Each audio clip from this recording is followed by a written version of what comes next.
A'udzubillahi minasyaitonirrajim. Bismillahirrahmanirrahim. Assalamualaikum warahmatullahi wabarakatuh. Innal hamdalillah nahmaduhu wa nasta'inuhu wa nastaghfiruh. Wa na'udzubillahi min syururi anfusina wa min sayyiati a'malina. May yahdihillahu fala mudhillalah wa may yudlilhu fala hadiyalah. Asyhadu an la ilaha illallah wahdahu la syarikalah wa asyhadu anna Muhammadan abduhu wa rasuluhu la nabiyya ba'dah. Allahumma salli wa sallim ala hadha nabiyil karim wa ala alihi wa ashabihi wa man tabi'ahum bi ihsanin ila yaumiddin. Wa qala Allah ta'ala fi kitabihil karim, ya ayyuhallazina amanu taqullaha haqqa tuqatih wa la tamutunna illa wa antum muslimun. Ya Allah, adkhilna mudkhala sidqin wa akhrijna mukhraja sidqin wa ja'alna min ladunka sultanan nasira. Ja'alna qazaqal batil innal batila kana zahuqa. Ya alim, Allahumma alimna ma yanfa'una wa anfa'na bima 'allamtana wa zidna ilma wa arina al-haqqa haqqa warzuqna ittiba'ah wa arina al-batila batila warzuqna ijtinabah. Rabbi ishrah li sadri wa yassir li amri wa hlul 'uqdatam min lisani yafqahu qawli. Rabbana innana amanna faghfir lana dzunubana wa qina adzabannar. Amma ba'd. Alhamdulillah, segala puji dan syukur adalah milik Allah, Tuhan semesta alam yang telah menciptakan kita, dan karena rahmat dari Allah Subhanahu wa taala, hari ini kita kembali bertemu di channel YouTube iDream TV Successful Muslim Family dalam program Tadabbur Al-Quran, di mana insyaallah kita akan coba kembali menelusuri ayat demi ayat, ya, bagian demi bagian yang ada dalam Al-Quran untuk kita pelajari. Kemudian kita ambil pelajaran, ya, dari apa yang kita pelajari untuk meningkatkan keimanan dan ketakwaan kita kepada Allah Subhanahu wa taala. Karena itu memang sebuah challenge, ya, atau tantangan yang Allah sebutkan di dalam Al-Qur'an, kalau enggak salah dalam surah Al-Qamar, ya. Wa laqad yassarna al-Qur'ana lizikri fahal min mudzakir. Diulang-ulang itu ayatnya.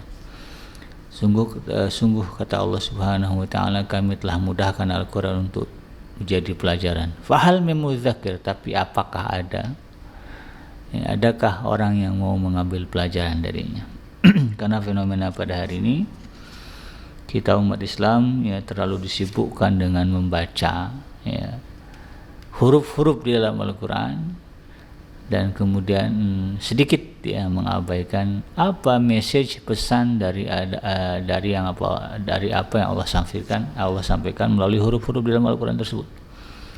Sehingga oleh karena itu, ya, ini adalah momen bagi kita untuk meningkatkan cara kita berinteraksi dengan Al-Qur'an, ya, dari hanya sekedar membaca tulisan Arabnya, kemudian kita coba memahami, ya, makna, agar kita tahu pesan, ya, di balik dari ayat-ayat tersebut. Tidak lupa kita baca salawat dan salam. Allahumma salli ala sayyidina Muhammad wa ala ali sayyidina Muhammad. Assalamualaikum ayuhan nabi wa rahmatullahi wabarakatuh. Semoga Allah terima salawat dan salam yang kita baca dan limpah curahkan kepada para nabi dan para rasul, wabil khusus ya Rasulullah Muhammad sallallahu alaihi wasallam, dan semoga kita termasuk ke dalam kelompok orang yang akan berbahagia ketika berjumpa dengan Allah nanti di yaumul mahsyar, dijauhkan dari siksa api neraka, dikumpulkan bersama dengan hamba-hambanya yang soleh, dan dimasukkan ke dalam jannahnya, dan dipertemukan dengan Rasulullah sallallahu alaihi wasallam insyaallah. Amin ya rabbal alamin. Sahabat Adrim yang dirahmati Allah dimanapun Anda berada, dalam program Tadabbur Al-Quran pada episode kali ini saya akan mengangkat atau melanjutkan pembahasan. Hari ini kita akan coba lihat surah Abasa, ya. Surah Abasa, di mana tema besar dari surah Abasa ini adalah teguran untuk Rasulullah sallallahu alaihi wasallam, ya. Surah Abasa ini diturunkan oleh Allah Subhanahu wa taala di Mekah, ya, setelah surah An-Najm. Jadi kalau bicara urutan turunnya, surah Abasa ini posisi turunnya setelah surah An-Najm dan masuk ke dalam kelompok surah Makkiyah. Ya, sama halnya dengan surah-surah lain yang disebut dengan surah Makkiyah, ya. Surah Abasa ini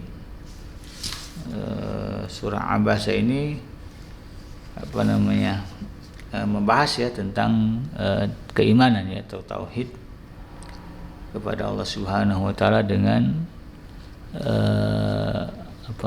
pembahasan ya mengenai hari berbangkit, ya, hari kiamat. Jadi Allah Subhanahu wa taala ya, di dalam surah-surah Makkiyah banyak menyinggung soal gaib ya, hal-hal yang gaib termasuklah hari kiamat. Karena sampai sekarang itu menjadi hal yang gaib ya bagi kita kapan terjadinya. Karena belum pernah ada orang yang pernah merasakan ya, atau orang yang mati kemudian kembali ya, cerita ya bagaimana keadaan di alam kubur, tidak ada. Maka demikian juga dengan surah Abasa ini ya, di mana pembahasannya adalah tentang hal tersebut ya. Dan terdapat beberapa penambahan, yaitu penggambaran kondisi manusia ketika berada di Yaumul Mahsyar nanti, di mana ya di dalam surah Abasa ini digambarkan mereka benar-benar merupakan segalanya ya. Ya, nanti kita lihat seperti apa. Awal dari surah ini mengisahkan tentang teguran Allah Subhanahu wa taala kepada Nabi Muhammad SAW dalam sebuah peristiwa yang kemudian dikenal sebagai sabab nuzul ya, atau bagian dari asbabun nuzul turunnya surah ini. Nah, sebagaimana kita ketahui Rasulullah SAW adalah panutan ya bagi kita umat Islam, ya, role model lah, karena itu juga bagian dari perintah Allah Subhanahu wa taala. Sebagaimana disebut dalam surah Al-Ahzab ya, laqad kana lakum fi Rasulillahi uswatun hasanah. Nah, jadi kata Allah, telah kami jadikan pada diri ya, Rasulullah SAW itu uswatun hasanah, ya, teladan yang baik. Jadi kita meneladani Rasulullah itu bagian dari mengamalkan perintah Allah ya. Makanya ada orang yang buat kajian menghidupkan sunnah ya, isinya adalah tentang sunnah aja ya. Karena itu bagian dari perintah Allah.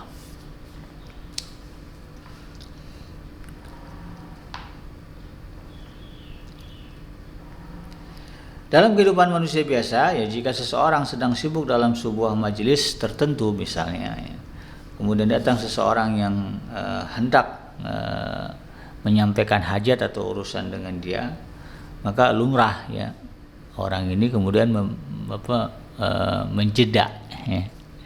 Jadi ada majelis gitu ya, kemudian tiba-tiba muncul orang ini punya hajat kepada kita ya, yang sedang memimpin majelis ini. Itu lumrah ya, kita akan menjeda dulu untuk kemudian memberikan sambutan begitu ya. Atau katakanlah sekedar mendengarkan. Itu lumrah bagi orang biasa dan sangat wajar begitu. Namun ternyata hal itu tidaklah wajar, tidaklah hal yang layak ya bagi seseorang yang disebut sebagai uswatun hasanah, yaitu Rasulullah SAW.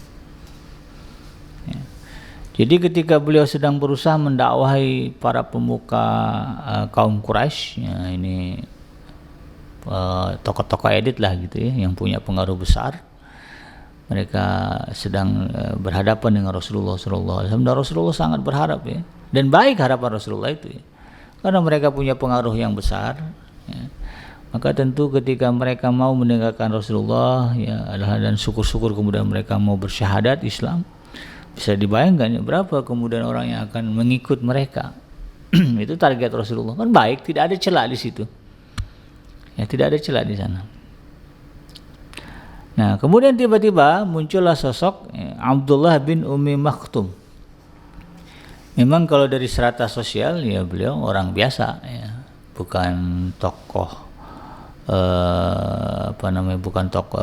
tidak dipandang sebagai tokoh Quraisy, bahkan secara fisik ya, dianggap rendah ya, karena beliau memiliki kecacatan, yaitu tidak bisa melihat ya, alias tunanetra begitu ya. Nah, ketika sedang asyik ya Rasulullah SAW berusaha ya menyampaikan Islam, menyampaikan dakwahnya kepada pemuka Quraisy ini, kemunculan sosok Abdullah bin Ummi Maktum ke majelis itu membuat sedikit ya, nggak banyak, Cuman membuat sedikit air mukanya, ya raut wajah Rasulullah SAW agak berubah. Ya, dalam tanda kutip merasa terganggu. Ya, kalau di kita, aduh ini orangnya ini lagi serius gitu kan, tahu-tahu nongol lagi. Itu kan biasa kalau gitu ya, karena momennya bos penting nih ya.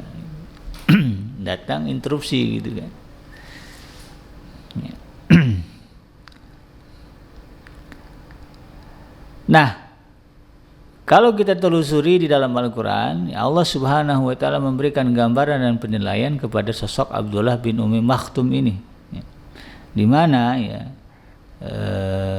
di dalam sejarahnya, di dalam riwayatnya disebutkan bahwa Abdullah bin Ummi Maktum ini begitu tertarik dengan isi dakwahnya Rasulullah SAW yang memperkenalkan monoteisme, ya, atau paham tauhid, ya, Tuhan satu kan. Kalau di Mekah ketika itu Tuhannya kan banyak.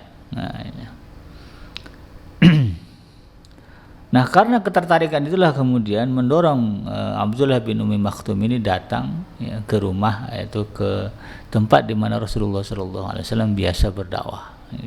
Datanglah beliau dan niatnya tulus. Nah, ya, dan inilah yang kemudian membedakan dengan sosok para pemuka-pemuka, ya, tokoh-tokoh elit kaum Quraisy ini. Ya, jadi Allah Subhanahu wa Ta'ala justru memandang yang paling tulus niatnya adalah Abdullah bin Ummi Maktum. Wajar ya Rasulullah tidak katakanlah Rasulullah kemudian merasa tidak suka dengan kehadiran Abdullah bin Ummi Maktum karena beliau tidak tahu isi hati orang. Nah, inilah sisi kemanusiaan Rasulullah SAW. Kalau mau berbicara toleransi, memang itu satu hal yang bisa kita tolerir gitu ya. Dia beliau adalah manusia, tidak tahu isi hati orang, gitu ya. Tidak tahu pastinya ini pemuka Quraisy hatinya apa, ya. Apa motifnya gitu ya. Sementara Abdullah bin Ummi apa motifnya, beliau tidak tahu karena beliau juga manusia. Beliau adalah bashar, ya, walaupun kita sebut la kal bashar, ya, manusia tetapi tidak seperti manusia. Nah,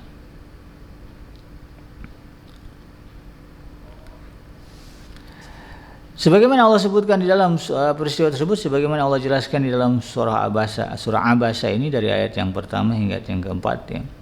Allah Subhanahu wa Ta'ala berfirman, abasa wa tawalla an ja'ahul a'ma wa ma yudrika la'allahu yazakka aw yadhakkaru fatanfa'uhu dzikra, ya.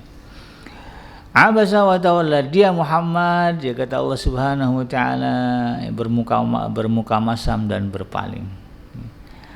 Kenapa? Ja'ahul a'ma, karena telah datang seseorang yang buta kepadanya. Jadi ini adalah sebuah teguran keras yang diabadikan oleh Allah Subhanahu wa Ta'ala, ya, kepada Rasulullah SAW sampai-sampai ketika Ibnu Ummi Maktum ini mendatangi beliau. Dalam berbagai kesempatan beliau memanggil dengan sebutan yang mengingatkan beliau kepada kejadian ini. Ya, apa kata Rasulullah kalau ketemu Abdullah bin Ummi Maktum? Wahai orang yang karenanya aku ditegur. Gitu ya. Ya, Rasulullah enggak betul. Inilah menggambarkan kesuperannya, ya. Jadi kalau berbicara manusia super, ya memang ada. Siapa? Ya, Rasulullah SAW, super akhlaknya. Ya, jadi bagi Allah Subhanahu wa Ta'ala sifat buruk apapun, ya, tidak layak, ya. Ya, sifat buruk sekecil apapun itu tidak layak disandang atau ada pada diri Rasulullah SAW. Ya. Jadi Rasulullah itu karena beliau membawa kebenaran, membawa wahyu Allah Subhanahu wa Ta'ala, wahyu yang suci, maka dirinya Allah jaga kesuciannya dari sifat-sifat kotor, dari sifat-sifat tercela. Makanya sungguh tidak masuk di akal kalau ada kemudian orang Islam yang memandang remeh, bahkan cenderung membenci Rasulullah SAW. Ya. Bagaimana mungkin, atau katakanlah ada orang yang mengingkari sunnah, gitu ya. Ada orang yang memandang sebelah mata Rasulullah, ya, mengagungkan Al-Quran, memuliakan Al-Quran, tetapi kemudian meremehkan hadis, ya, meremehkan sunnah Rasulullah SAW, bahkan menganggap terlalu biasa ya Rasulullah SAW. Ini aneh. Ya. Bagaimana mungkin dia bisa mengimani Al-Quran lalu kemudian memandang sebelah mata atau menganggap biasa orang yang diberi beban untuk menyampaikan Al-Quran. Ya, itu tidak bisa diterima begitu. Dan ini juga menjadi pelajaran bagi kita ya yang bergerak bergiat di dalam dunia dakwah ya, para dai, para asatid ya. Ya, ketika kita sudah mengambil tanggung jawab berdakwah, nah ini yang harus jadi catatan adalah jangan sampai kemudian ada sifat-sifat tercela buruk yang menghiasi diri kita, bahkan itu kemudian kita pertontonkan kepada umat. Sedangkan Rasulullah SAW tidak melakukan itu, hanya ada sedikit, ya, itu sedikit saja. Tetapi karena beliau adalah seorang Rasul ya, yang diembankan kepadanya amanah risalah untuk menyampaikan firman Allah Subhanahu Wa Taala, maka keburukan itu Allah tegur. Ya, makanya ya kalau bicara faktanya begitu. Masyarakat kita kalau ada orang biasa berbuat salah, ya, nggak diributin, ya ribut juga sebentar lah. Tapi kalau ada kiai, ustadz, dai bikin salah yang sama, ramenya bisa berbulan-bulan. Ya. Jadi headline news. Karena memang perilaku itu tidak bisa diterima. Sebagaimana Allah Subhanahu Wa Taala tidak bisa menerima kesalahan kecil pada diri Rasulullah SAW dalam konteks berdakwah. Itu. Jadi ini yang kemudian kita harus pahami ya, menjadi message yang penting bagi kita untuk menjaga diri kita. Jangan sampai ya umat melihat kita melakukan kesalahan dengan sengaja. Ya kalau nggak sengaja ya kita mau bilang apa ya tinggal klarifikasi sajalah. Ada kesalahpahaman ya, kalaupun itu dianggap mengganggu, saya minta maaf, itu lumrah ya. Tapi sekuat tenaga kita menjaga diri dari kemungkinan ya, melakukan kesalahan yang akan menurunkan citra ya, kita sebagai seorang dai. Wa ma yudrika la'allahu yazakka. Inilah ya poin di mana Allah Subhanahu Wa Taala memberitahu Rasulullah ya siapa sosok Abdullah bin Ummi Maktum ini. Tahukah kamu barangkali ia ingin membersihkan dirinya dari dosa.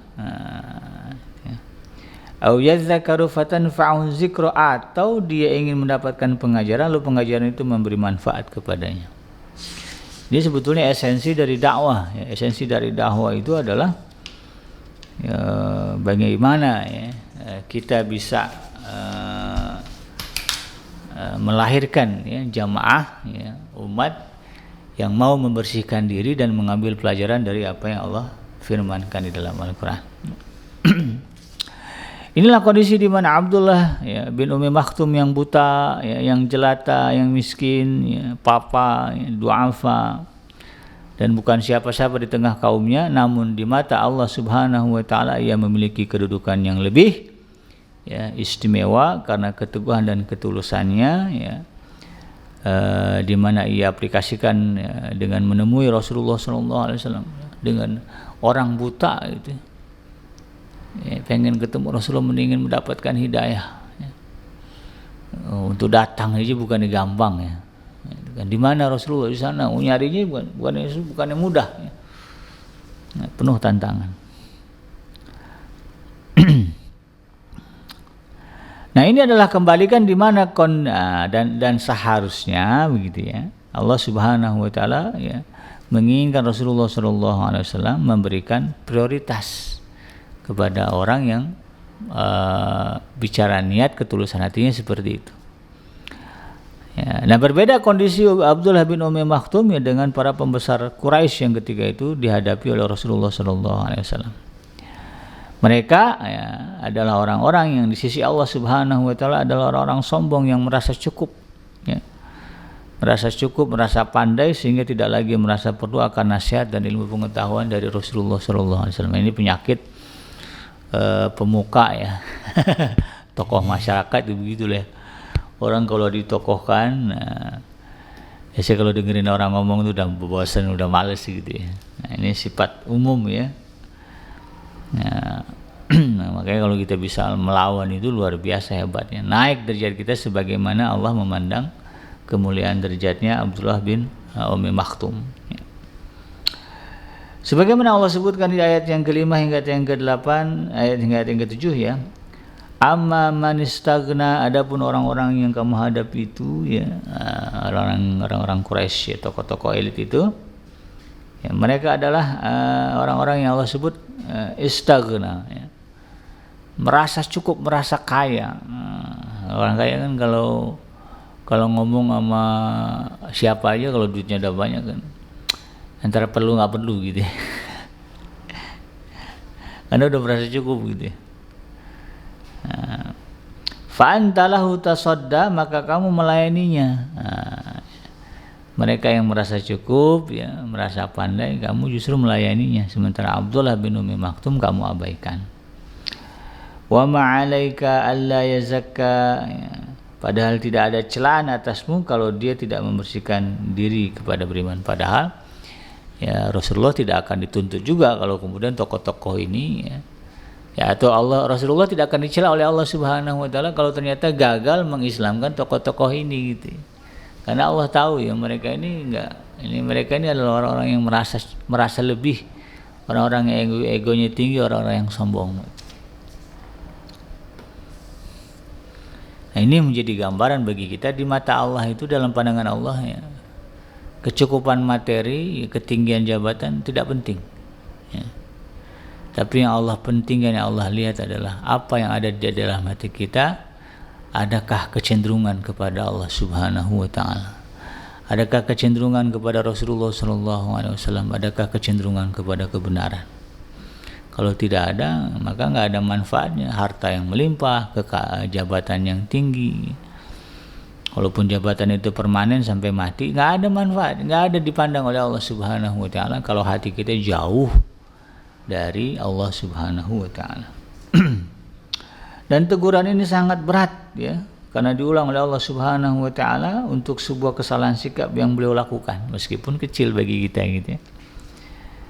Nah, ini saking ya Allah menginginkan akhlaknya Rasulullah terjaga. Makanya di ayat yang lain Allah katakan wa innaka la'ala khuluqin azim. Sesungguhnya engkau Muhammad benar-benar berada pada posisi di mana engkau adalah orang yang berakhlak agung. Nah, ya, karena yang kecil aja dijaga ya oleh Allah Subhanahu wa taala. Di ayat yang ke-8 hingga yang ke-11 Allah berfirman wa amma man ja'aka yas'a, adapun orang-orang yang datang kepadamu dengan bersegera untuk mendapatkan pengajaran. Nah, ini bicara message ya dari teguran Allah Subhanahu wa taala kepada Rasulullah atas sikap beliau kepada Abdullah bin Ummi Maktum ya. Wa huwa yakhsha ya, sedangkan orang itu takut kepada Allah, fa anta anhu talaha, maka kamu mengabaikannya. Kalla innaha tazkirah, janganlah sekali-kali demikian. Nah, jadi bicara dakwah ini ya, kalau kita lihat dari sini yang Allah pentingkan itu kualitas bukan kuantitas. Nah, ya, jamaahnya banyak tapi nggak berkualitas, ini Allah nggak pandang ya. Biarkan, tapi walaupun jamaahnya sedikit tetapi jamaah yang berkualitas. Makanya kalau kita perhatikan, ini kata teman saya yang lama di Arab ya, rata-rata syekh Arab itu yang sudah tua-tua itu mereka tidak segan untuk turun mengajari anak-anak, karena bagi mereka anak-anak ini memorinya bagus. Nah, ya. Jadi kalau tertanam di dalam kepala mereka ya, ajaran Islam, wah ini yang akan menjadi pemimpin, yang akan menjadi dai, yang akan menjadi pelopor di masa depan. Ya, jadi mereka mementingkan kualitas. Ya, nggak apa-apa bagi mereka, justru itu satu hal yang utama. Gitu. Kita kan jarang kita ngelihat ada syekh yang ngajarin bocah. Ya. Bocah biasanya diajarin sama mama ya, sama ustazah santri-santri gitu ya. Nah, itu kurang lebih begitu. Nah, sahabat yang dirahmati Allah ya,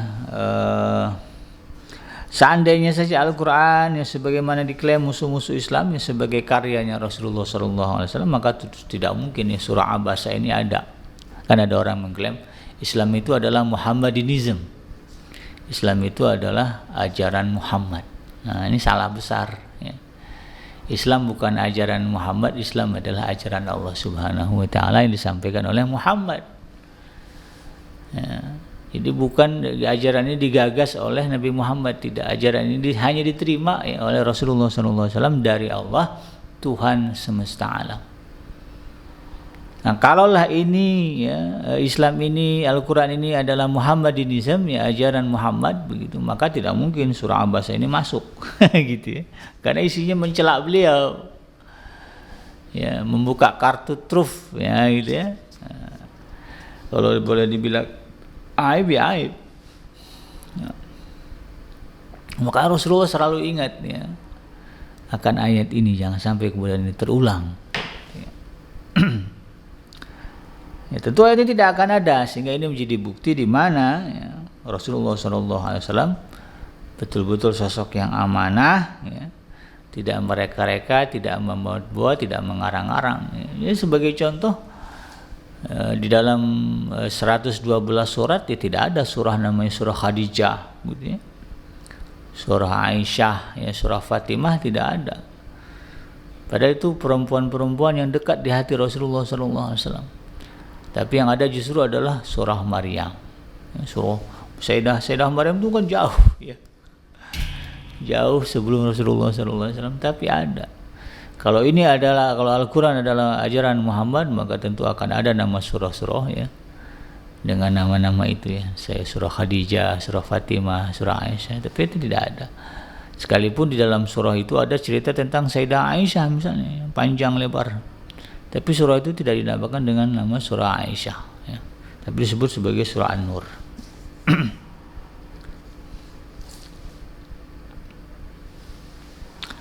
Dan inilah ya bukti Rasulullah juga nggak korup, nggak bukan sebagaimana Allah menggambarkan ahli kitab ya, di mana di dalam surah Al-Baqarah disebutkan ahli kitab itu suka memilah dan memilih ayat yang menguntungkan bagi mereka, mereka sampaikan ya, yang kira-kira merugikan bagi mereka disembunyikan. Rasulullah tidak seperti itu. Rasulullah SAW menyampaikan semua. Tidak ada yang disembunyikan, tidak ada yang disimpan-simpan. Apa yang datang dari Allah, begitulah yang sampai kepada umatnya. Nah, ini digambarkan oleh para ulama kita ya, berbicara tentang mafhum mukhalafah ya dari peristiwa ini. Nah, bagi kita ya, kekhilafan yang dilakukan oleh Rasulullah SAW mungkin sangat wajar. Ya, bagi saya juga sangat wajar. Itu kan sisi kemanusiaan, hal yang lumrah. Namun karena posisi beliau sebagai orang yang itu tadi ya, yang dimuliakan oleh Allah Subhanahu wa taala sebagai uswatun hasanah, maka standarnya tinggi. Nah, standarnya sangat tinggi. Ya, tidak berbeda dengan standar kita secara umum. Ya. Jadi Allah Subhanahu wa taala kemudian memberikan teguran kepada Rasulullah atas kehilafan yang kita anggap kecil ini. Karena memang ya misi utama dari Rasulullah SAW adalah berbicara akhlak. Nah, ya, innama bu'itsu kata Rasulullah ya, dalam sebuah hadis, liutammima makarimal akhlak. Aku ini diutus oleh Allah untuk menyempurnakan akhlak manusia. Ini bagian dari akhlak ya.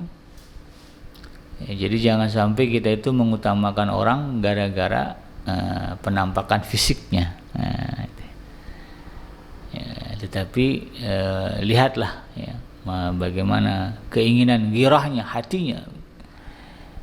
Ya, kita juga kalau berteman begitu ya, jangan berteman hanya memandang harta gitu ya, atau kedudukan. Oh senang ya kalau ketemu si A, oh dia pejabat, dia orang kaya. Tapi kalau ketemu orang susah, padahal orang susah ini kalau ketemu tuh senang banget nanya sama kita tentang agama. Kalau orang kaya, kalau pejabat, kalau ketemu kita ngomonginnya ya politik, ekonomi, gitu ya, bisnis, gitu ya, nggak nyinggung-nyinggung masalah agama, gitu. Tapi kita mau senang ya ketika mereka datang dan berkumpul bersama kita. Tapi ketika ada orang susah, orang biasa-biasa yang kalau ketemu kita sering nanya masalah agama, ya, kadang-kadang di benak kita sudah switch on dari mode dari good mood menjadi bad mood, karena begitu ya. Ini tidak layak bagi seorang Rasulullah, demikian juga mereka yang mewarisi dakwah, yang mewarisi risalah para nabi kan, al ulama warasatul anbiya. Ulama itu adalah pewaris para nabi. Ya, di mana memang kalau berbicara sisi misi dakwahnya Rasulullah sallallahu alaihi wasallam ya, kan besar ya. Rasulullah akan mengajarkan kepada manusia tentang sholat, zakat, sedekah, puasa, haji ya. Dan semua ibadah ini ada elemen akhlaknya. Sholat mencegah kemunkaran, ini kan bicara akhlak juga ya.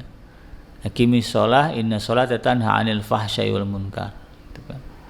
Zakat, sedekah ini juga mensucikan jiwa ya, sebagaimana Allah sebutkan di dalam Al-Quran ya, bahwa dengan zakat dan sedekah ini Allah membersihkan harta kita, membersihkan jiwa kita dari keangkuhan dan kesombongan ya, suka pamer, kikir dan sebagainya.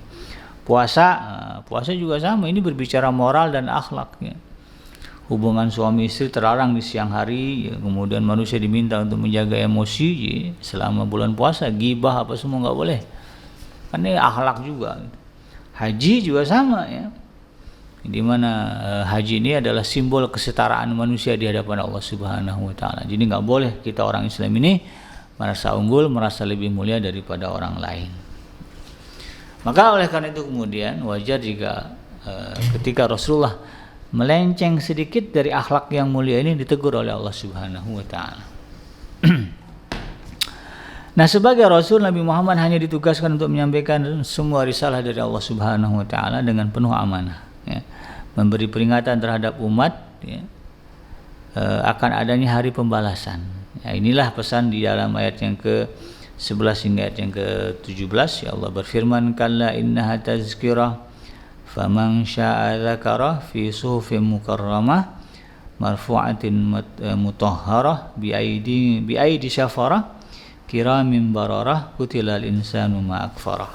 Sesungguhnya ajaran Tuhan itu adalah satu peringatan, maka barang siapa yang menghendaki tentulah ia akan memperhatikannya di dalam kitab-kitab yang dimuliakan, yang ditinggikan lagi disucikan di tangan penulis atau malaikat yang mulia lagi berbakti. Maka binasalah manusia, alangkah amat sangat kekafirannya. Di ayat yang ke-17 ya Allah katakan kutilal insanu ma akfarah. Ini berisikan laknat ya dari Allah Subhanahu wa taala. Ya, binasalah manusia. Ya. Kutilal insan, mati manusia itu. Ya, ma'akfar disebabkan kekafiran mereka. Nah, ini dalam rangka menyikapi kekufuran ya, orang-orang tokoh adat yang dihadapi Rasulullah sallallahu alaihi wasallam. Nah, terkait hal ini sebagian mufassir mengatakan ayat ini diturunkan untuk melaknat Umayyah bin Khalaf. Nah, ini yang mati pada akhirnya di perang Badar ya. Namun para mufassir lebih cenderung menganggap ayat ini bersifat umum, mencakup siapa saja yang berpaling dari ajaran Allah dengan penuh kesombongan. Nah, karenanya kemudian Allah kembali mengajak manusia untuk berdialog menggunakan akalnya, berpikir tentang tanda-tanda kebesaran dan kekuasaan Allah dengan memulai mengajak melihat diri sendiri ya, dari titik nol ya. Dari awal penciptaan diri manusia sebagaimana Allah sebutkan di dalam ayat yang ke-18, min ayyi syai'in khalaqah ya. Nah, ini jadi orang ini sombong, belagu ya, dengan harta, dengan ketokohan ya, dengan jabatan, dengan kepandaian, kecantikan dan ketampanan yang Allah anugerahkan kepada mereka.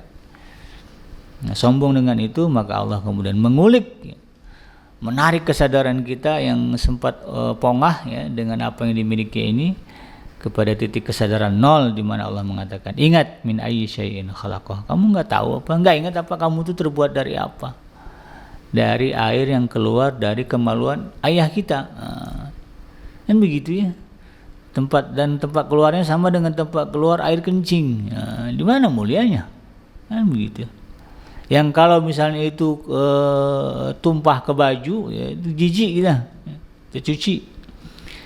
Yang kalau kemudian dikumpulkan dalam satu wadah ditawarkan ke orang, nggak ada yang mau, muntah kali orang ketemu begituan ya. Nggak ada mulia-mulianya, yang ada itu adalah hina ya. Maka kenapa kemudian kita bisa menjadi orang yang bangga, sombong ya, di hadapan manusia. Allah katakan min nutfatin khalaqahu faqaddarahu. Kamu tuh kata Allah diciptakan dari air yang hina, ya setetes mani yang Allah ciptakan, lalu Allah bentuk, ya Allah tentukan. Tsumma sabila yassarah, ya. Kemudian dia memudahkan jalannya. Setelah jadi manusia, Allah mudahkan jalannya untuk meraih apa yang dia mau tadi, ya.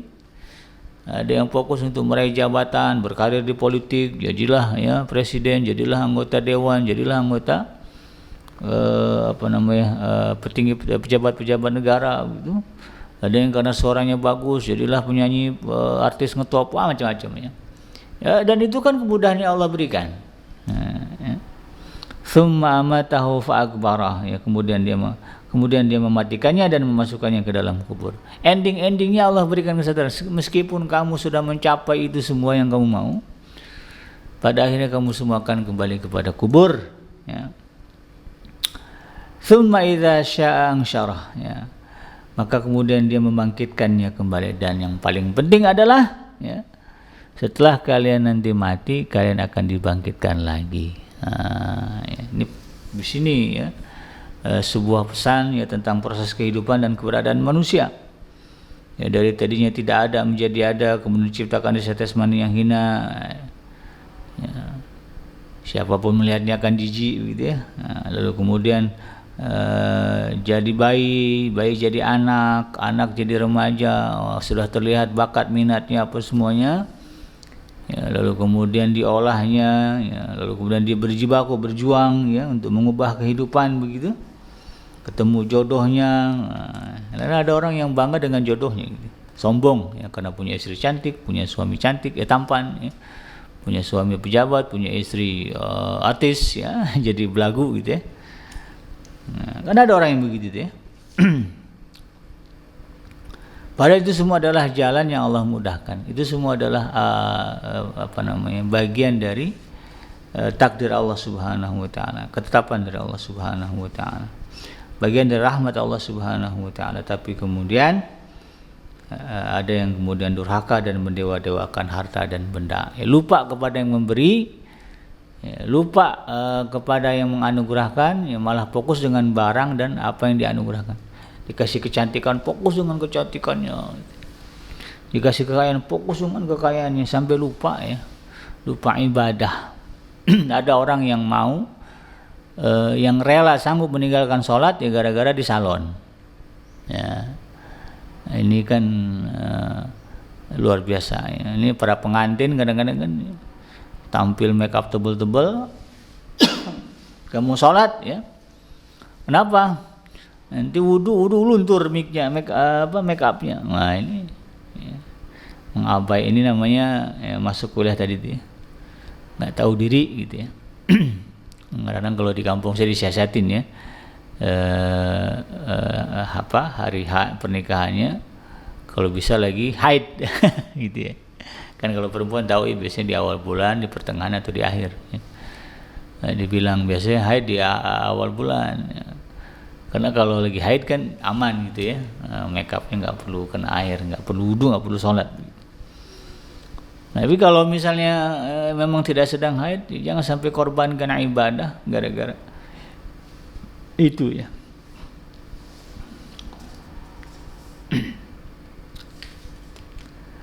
Di ayat yang ke-23 hingga ayat yang ke-31 Allah Subhanahu wa taala berfirman, ya, dan memberikan sebuah penegasan. Kalla lamma yaqdima amarah, ya, falyanzuril insanu ila ta'amih anna sababna al-ma'a sabba thumma shaqaqna al-arda shaqqa fa'ambatna fiha habba wa 'inaba wa qadba wa zaituna wa nakhla wa hada'iqa ghulba wa fakihata wa abba. Sekali-kali jangan, kata Allah Subhanahu wa taala, manusia itu, ya, belum melaksanakan apa yang diperintahkan Allah kepadanya. Maka hendaklah manusia itu memperhatikan makanannya. Sungguhnya kami benar-benar telah mencurahkan air dari langit, kemudian kami belah bumi dengan sebaik-baiknya, lalu kami tumbuhkan biji-bijian di bumi itu, anggur dan sayur-sayuran, zaitun dan kurma, kebun yang lebat dan buah-buahan serta rumput-rumputan. Itu semua kan sebagai contoh saja. dari kalimat yang Allah sebutkan tadi kan, ya, tsumma sabila yassara, lalu Allah mudahkan jalan bagi manusia. Ini dia perlu hidup begitu ya, maka Allah kasih dia makanan. Ini dia mukanya perlu vitamin E, ya. Allah tumbuhkan zaitun, ya, yang bisa dijadikan sebagai bahan kecantikan. Bayangkan ya, betapa sayangnya Allah Subhanahu wa taala kepada kita. Tetapi sebagaimana Allah sebutkan di ayat yang ke-23, kalla lamma yaqdi ma amarah, ya. Ya, sekali-kali jangan begitu, manusia itu belum melaksanakan apa yang diperintahkan Allah kepadanya. Banyak di antara manusia yang tidak menyadari, ya. Sudah sedemikian besar sayangnya Allah kepada kita, tapi kemudian segala perintah Allah masih diabaikan. Padahal itu tidak Allah rentetkan tadi, ya.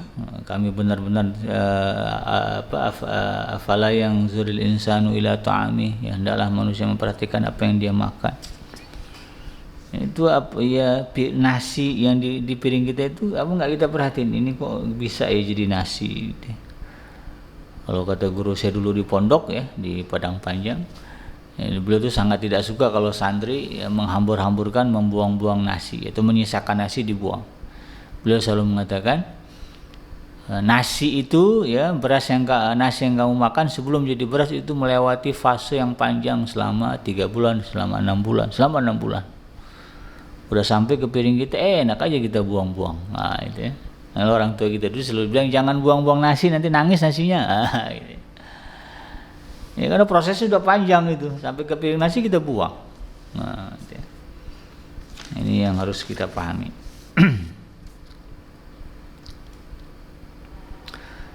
Tujuan itu semua adalah agar kita sadar, ya, agar kita tidak sombong, agar kita tidak lalai kepada Allah Subhanahu wa taala, karena sedemikian sayangnya Allah kepada kita, sedemikian cintanya, ya, sedemikian perhatiannya Allah Subhanahu wa taala kepada kita manusia, maka penuhilah segala perintah yang telah Allah tetapkan di dalam kitabnya.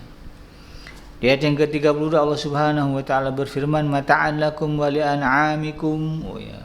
Dan itu semua, ya, adalah untuk kesenanganmu dan untuk juga hewan-hewan ternakmu. Jadi bukan hanya untuk kita manusia gitu. Ya, kita punya ternak itu juga ikut senang. Nah, ya Allah mudahkan itu semua bagi kita. Nah, ini semua yang merupakan bagian dari rahmat, ya, dan rasa sayang Allah Subhanahu wa taala. Dan Allah hanya memerintahkan kita untuk bersyukur dan beribadah, ya, tunduk dan menyembah, ya, dengan penuh kekhusyuan kepada Allah Subhanahu wa taala. Dan nanti pahala kesyukuran ini pun akan kembali kepada manusia juga, gitu. Kan lain syakartum la azidannakum, kalau kami bersyukur kami tambah nikmatnya. Ya, enggak ada rasa syukur itu kemudian membuat Allah jadi gimana gitu, enggak, ya. Ya, membuat Allah jadi untung, enggak ada untungnya bagi Allah kita ini taat, tetapi ketaatan itu akan menjadi keberuntungan bagi kita yang menjalankannya. Karena memang seandainya para makhluknya semua sepakat untuk mendurhakai Allah gitu, maka itu enggak ada apa-apanya bagi Allah. Sebaliknya jika semua manusia taat kepada Allah juga enggak ada apa-apanya bagi Allah, karena Allah enggak perlu ketaatan kita, Allah enggak perlu Allah nggak rugi dengan kesesatan kita. Yang rugi, yang perlu ya kita, ya. Allah hanya memenuhi janji-janjinya saja. Maka seharusnya kita, ya, kembali kepada yang Allah firmankan, falidzalika fastabiqul khairat, ya, maka untuk yang demikian itu berlomba-lombalah kita di dalam kebaikan. Jika rezeki, jodoh dan kematian adalah sesuatu yang telah ditetapkan oleh Allah Subhanahu wa taala, maka sebaiknya manusia tinggal berkreasi saja, ya, dengan cara yang baik agar kemudian mendapatkan ridha dan cinta Allah dalam urusan rezeki dan jodoh itu. Jika ia mencari rezeki melalui pintu-pintu yang dihalalkan dan diberkahinya serta menjauhi pintu-pintu syubhat dan haram, nah itu caranya, ya. Maka nanti, ya, kalau itu dipenuhi begitu kan, Allah akan memberikan rahmat. Sebaliknya, ya, pada rezeki jodoh sudah Allah tetapkan, tapi kemudian dia mencarinya dengan cara yang diharamkan, ya, cara yang mendatangkan kemurkaan Allah Subhanahu wa taala, Maka efeknya, dampaknya siap-siap aja ya, nanti akan akan mendatangkan murka Allah ya, di mana nanti datang malaikat ya mencabut nyawa, ya disitulah mulai ya berbagai kesengsaraan akan dirasakan. Nah, 2 surah sebelum surah Abasa ini sudah menjelaskan kedahsyatan tentang hari kiamat ya. Surah Takwir ya sebelumnya juga bicara tentang hari kiamat ya. Kemudian surah An-Naba juga sama ya. Itu berbicara tentang kiamat juga.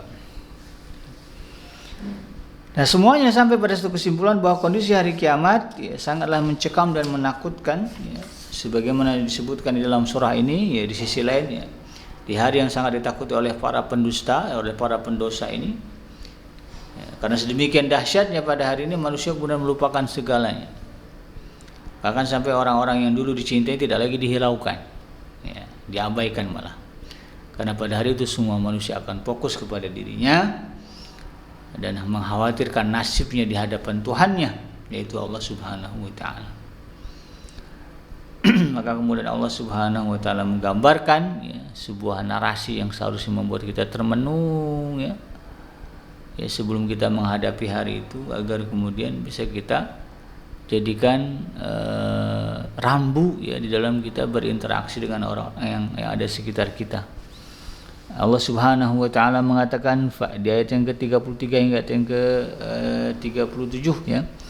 Fa idza ja'atis shakhah, kata Allah Subhanahu wa taala, seandainya nanti datang suara yang memekakkan. Jadi ditafsirkan oleh para ulama adalah suara trompetnya malaikat Israfil ya. Itu pecah semua ya. Ya, datang suara itu, kata Allah Subhanahu wa taala, yauma yafirul mar'u min akhi, maka kemudian kamu akan lihat pada hari itu ya, seseorang akan lari dari saudaranya ya, adik kakaknya gitu ya. Bahkan tidak hanya lari dari saudaranya, wa ummihi wa abihi ya, bahkan dia juga akan lari dari ibu dan bapaknya. Ya, pada di dunia mereka adalah orang yang dekat dengan kita, orang yang melahirkan kita. Ya, bahkan tidak hanya dari ibu bapak, wa sahibatihi wa bani, istri ya, dan anak juga bisa jadi akan kita takuti berjumpa dengan mereka di yaumul mahsyar. Likulli imri'in minhum yauma idzin sya'nu yuni. Kenapa itu terjadi? Allah katakan karena pada hari itu ya, semua manusia ya, mereka yang ada di hari berbangkit itu ya, punya urusan yang sangat menyibukkan diri mereka. Kenapa ada manusia yang lari ya dari saudara, ibu bapak, istri dan anak ya, karena mereka punya hutang. Nah, ya kita kan kalau di dunia ini punya hutang, ketemu orang yang kita hutang agak segan-segan ya. Tahun ini debt collect nih gitu ya. Takut kita ketemu mereka. Ini semua menggambarkan bagaimana ya situasi sempit ya, situasi yang mencekam pada hari kiamat. Maka dampaknya adalah, kata Allah Subhanahu wa taala, wujuhu yauma idzin musyrah dhahikatun mustabsyirah wa wujuhu yauma idzin 'alaiha ghabarah tarhaquha qatarah ulaika humul kafaratul fajarah. Maka banyak pada hari itu ya wajah yang berseri-seri. Ya, jadi dia enggak takut ketemu orang tuanya, nggak takut ketemu saudaranya, nggak takut ketemu anak istrinya, karena selama di dunia fine-fine saja. Semua hak-hak saudara, hak orang tua, hak mertua, hak istri, hak anak dia kasih, dia penuhi. Ya, yang menjadi kewajiban dia dipenuhi itu. Ya. Sikap dia jaga. Ya. Tidak ada yang perbuatan yang menyakitkan mereka dia jaga. Ya. Dia berbakti kepada orang tua, dia sayang kepada anak dan istrinya. Ya, dijaga juga kepentingan saudara-saudaranya, silaturahim dijaga, ya tenang. Maka pada hari itu mereka ya Allah sebut wajahnya berseri-seri, dhahikatum mustabsyirah ya. Dari mana ketahuan mereka itu berseri-seri? Tertawa. Kita akan melihat mereka tertawa dan bergembira. Orang kalau senang kan ketawa ya. Ya, Wa wujuhu yauma idzin 'alaiha ghabarah, dan pada hari itu pula ya, ada orang yang wajahnya tertutup dengan debu, ya maksudnya kumel kucel, rungsek, ya rumak lah kalau kata orang Betawi. Banyak masalah gitu ya. Tarhaquha qatarah, ya, lalu dan ditutup lagi oleh kegelapan. Udahlah, mukanya kucel ya. Kemudian auranya aura apa namanya? Aura gelap gitu ya. Udah enggak inilah ya, enggak menyenangkan mukanya. Siapa mereka? Ulaika humul kafaratul fajarah. Mereka adalah orang-orang yang kafir lagi durhaka. Nauzubillahi min dzalik ya. Jangan sampai kita kemudian masuk yang ke dalam kelompok orang yang Allah sebut sebagai kafaratul fajarah. Yang kafir lagi durhaka. Mungkin kita enggak kafir tapi kita sering durhaka. Ini jangan-jangan nanti begitu kita di akhirat. Dan ada orang yang merasa saya yang penting nggak kafir ya, tapi kemudian maksiat ya menjadi makanan sehari-hari dia. Ya, zina, minuman keras, narkoba, ya. Kemudian kezaliman, menipu ya. Karena kalau kita lihat di negara kita kan mayoritas muslim ya. Para penjahatnya juga rata-rata ya muslim gitu ya. Kadang yang penipuan itu yang ngomongnya Masya Allah Bu, nggak mungkin saya bohong, ya Allah Bu gitu. Pakai sumpah lagi. Tapi mereka menipu dan menzalimi orang lain. Nah, ini kan durhaka ini ya. Waspada ya orang-orang yang begini, nanti di akhirat mukanya akan rumak gelap ya, penuh dengan kesusahan, dan siap-siap ya akan takut ketemu orang. Oh dia nih pernah saya tipu dulu, dia takut ketemu. Gimana mau ketawa mau gembira ya ketemu orang aja takut. Nah, inilah ya, belum lagi ketemu Allah yang maha tahu, yang maha berkuasa, lebih takut lagi dia. Ketemu orang aja takut, apalagi ketemu Allah. Nauzubillahi min dzalik. Demikian, mudah-mudahan bermanfaat. Yang benar datangnya dari Allah Subhanahu wa taala, dan yang salah semata-mata lahir dari kealfaan dan kehilapan saya pribadi. Subhanakallahumma rabbana wa bihamdika asyhadu an la ilaha illa anta astaghfiruka wa atubu ilaik. Walhamdulillahirabbil alamin. Wassalamu alaikum warahmatullahi wabarakatuh.